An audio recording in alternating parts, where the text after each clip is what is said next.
দুই নম্বৰ আজি অত্যন্ত দুৰ্ভাগ্যজনক যে আমাৰ যিসকল বিষয়া আছে তেওঁলোকে ৰুল অফ দি ল মানি চলিব লাগে, সংবিধান মানি চলিব লাগে, কিন্তু এতিয়া মানে কলিকাল, এতিয়া ছাগলীয়ে চেলেকে বাঘৰ গাল তেনেকুৱা হৈছে, কালৰো কাল কলিকাল, ছাগলীয়ে চেলেকে বাঘৰো গাল তেনেকুৱা হৈছে। এতিয়া আমাৰ যিসকল বিষয়া, বিশেষকৈ DC আৰু SP সকল, যিবোৰ জিলাত এইবোৰ ঘটনা ঘটিছে, তেওঁলোকে অক্ষমনীয় অপৰাধ কৰিছে। তেওঁলোকে মুখ্যমন্ত্ৰীৰ ভৃত্যৰ দৰে তেওঁলোকে ব্যৱহাৰ কৰি আছে। আৰু এই DC SP সকলক মই আপোনালোকৰ যোগেদি ৱাৰ্ণিং দিব খুজিছোঁ যে আপোনালোকে প্ৰায় 30-40 বছৰ চাকৰি কৰিব। আপোনালোকৰ এই বাপেক হিমন্ত বিশ্ব শৰ্মা সদায় নাথাকে আপোনালোকক প্ৰটেকশ্যন দিবলৈ। ব্ৰহ্মপুত্ৰ নদীৰ মাজেৰে বহু পানী ভটিয়াই যাব, ৰাজনীতিৰ চকৰি ঘূৰি থাকে, আৰু আপোনালোকে এই সংবিধান ভায়োলেট কৰাৰ কাৰণে, আপোনালোকে rule of the law violate কৰাৰ কাৰণে আপোনালোকক জবাবদিহি কৰা হ'ব। আপোনালোকে হুঁচিয়াৰ থাকক। You will face the consequences, be sure about it. Maybe after 5 years, maybe after 10 years, these officers, these DCs and SPs will have to face the consequences. I am giving this warning to the DCs and SPs. আপনার এই বাপেক হিমন্ত বিশ্ব শৰ্মা সদায় নাথাকে protection দিবলৈ। জাতীয় দল সংগঠনৰ কোনো কথা নাই।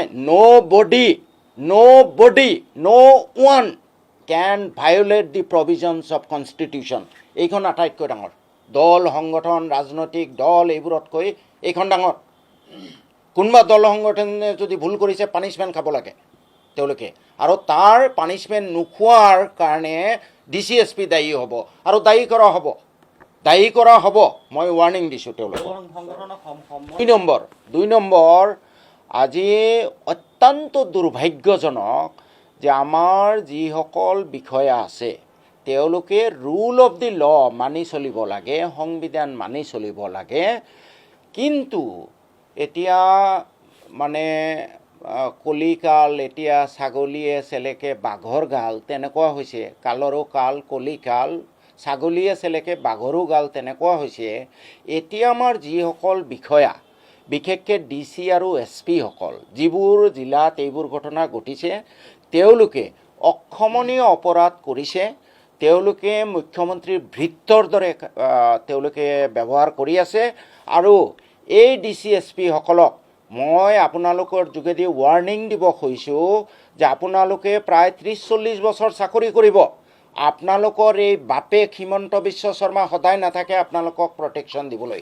ব্ৰহ্মপুত্ৰ নদীৰ মাজেৰে বহু পানী ভটিয়াই যাব, ৰাজনীতিৰ চকৰি ঘূৰি থাকে, আৰু আপোনালোকে এই সংবিধান ভায়োলেট কৰাৰ কাৰণে, আপোনালোকে rule of the law violate কৰাৰ কাৰণে আপোনালোকক জবাবদিহি কৰা হ'ব। আপোনালোকে হুঁচিয়াৰ থাকক। You will face the consequences, be sure about it. Maybe after 5 years, maybe after 10 years, these officers, these DCs and SPs will have to face the consequences. I am giving this warning to the DCs and SPs. আপনার এই বাপেক হিমন্ত বিশ্ব শৰ্মা সদায় নাথাকে protection দিবলৈ। জাতীয় দল সংগঠনৰ কোনো কথা নাই। no one can violate the provisions of constitution. এইখন আটাইতকৈ ডাঙৰ দল সংগঠন, ৰাজনৈতিক দল এইবোৰতকৈ এইখন ডাঙৰ। কোনোবা দল সংগঠনে যদি ভুল কৰিছে পানিছমেণ্ট খাব লাগে তেওঁলোকে, আৰু তাৰ পানিছমেণ্ট নোখোৱাৰ কাৰণে